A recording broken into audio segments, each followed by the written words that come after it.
o que a tecnologia permite é eficiência. O que a eficiência traz? A eficiência, ela evita desperdício. Lembrando, estamos numa crise, a crise é um momento muito semelhante, essa do corona, o que talvez a gente vai achar em paralelo são os momentos de guerra, que aconteceram no século passado, em outros momentos, só que essa tem um impacto igual no mundo inteiro. Antes era só nas regiões onde estavam acontecendo as batalhas. Quando acontece um momento de guerra, você tem escassez. Quando você tem escassez, você precisa cuidar muito do seu recurso e da sua energia.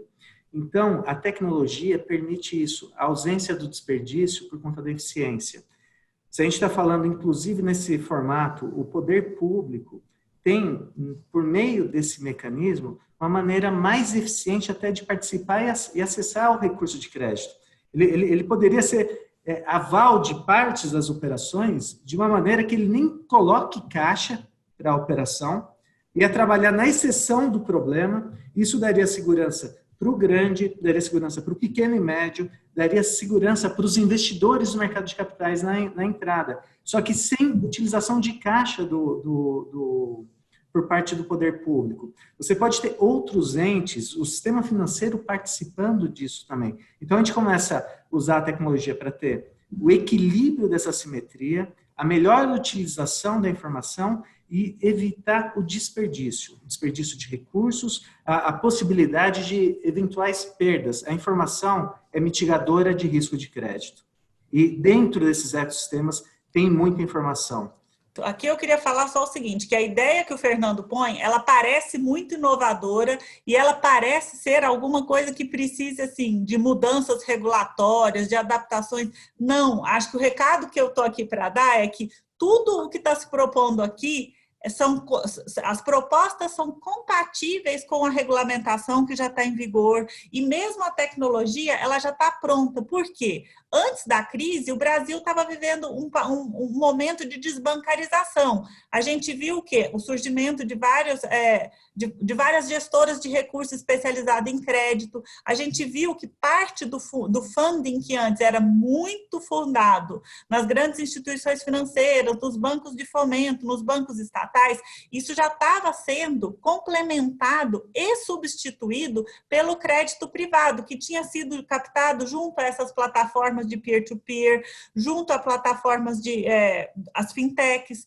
e junto aos fundos de crédito que justamente visam atingir essa maior capilaridade que o Fernando e o Macedo mencionaram. Então, a gente viu uma fuga de capital e a gente viu um desvio de pessoas. As pessoas que pensavam nesse sistema de crédito, que antes era o bancário, a pessoa que trabalhava nos grandes bancos de varejo ou mesmo nos grandes bancos de atacado, elas saíram dos bancos para montar os seus próprios negócios. Então, essa tendência de desbancarização fez com que a gente tivesse essa movimentação e esse desenvolvimento tecnológico que deixou com que, especialmente no Brasil, a regulamentação e a tecnologia hoje, elas estão prontas para quê? Para poder implementar esses produtos por meio da adoção de mecanismos que estão relativamente padrão e que permitem a implementação de estruturas que antigamente demorariam, um FDIC de fornecimento, por exemplo, ele demoraria 6 meses, 1 ano para a gente conseguir ficar pronto. A tecnologia e a implementação dessas novas características, com isso a gente consegue fazer uma coisa em 2 meses. Então, assim, a resposta é muito mais rápida. Hoje, tudo o que aconteceu, o histórico do Brasil nos últimos anos e o histórico mesmo da regulamentação nos trouxe para o mundo atual que a gente vai ser capaz de dar essa resposta rápida e vacinar o sistema, como o Fernando mencionou. Primeiro, o que eu acho que era importante, por isso que eu falo, para ter assertividade, a gente criaria ecossistema. Grande empresa dentro da sua cadeia. Por quê? O que acontece no agro é muito diferente do que acontece na cadeia varejista, que é muito diferente do que acontece na cadeia das montadoras, por exemplo. Então, a gente tem que compreender de maneira clara o que é essa relação. A partir dessa relação, ter o estabelecimento de prazos. Eu diria, de maneira, assim, olhando de forma muito superficial, eu estabeleceria relações de prazos médios de 6 meses mas que seriam ajustados num fluxo de 1 ano, pelo tamanho da intensidade do que está acontecendo na economia.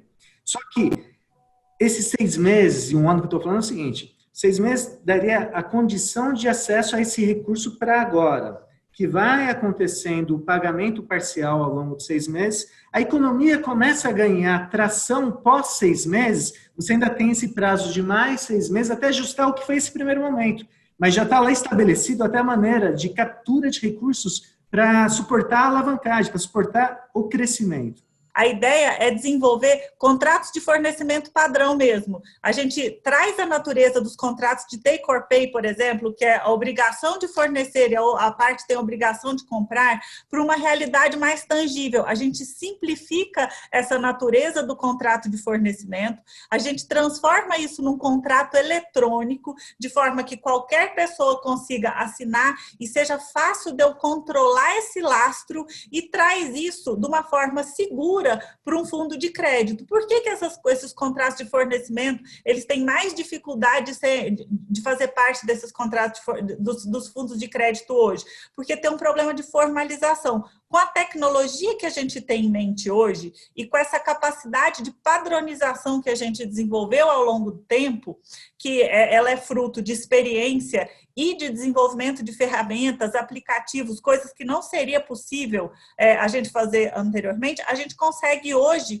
desenvolver esses contratos de fornecimento de uma forma simples o suficiente para que ele garanta ao credor da obrigação, que no caso vai ser o fundo, o direito de cobrar aquela obrigação e ela dê a segurança de que a pessoa vai ter um prazo para prestar e fornecer o serviço de acordo com o que ela concordou. Eu acho que é um pouco isso. Ninguém quer deixar nenhum elo da cadeia desconfortável. Também não estamos propondo uma solução que para o credor ela é perigosa. Não, a solução aqui ela é boa para todo mundo, porque ela é muito mais formal do ponto de vista de possibilidade de cobrar e vender, de cobrar aquele crédito, mas ela é muito menos burocrática.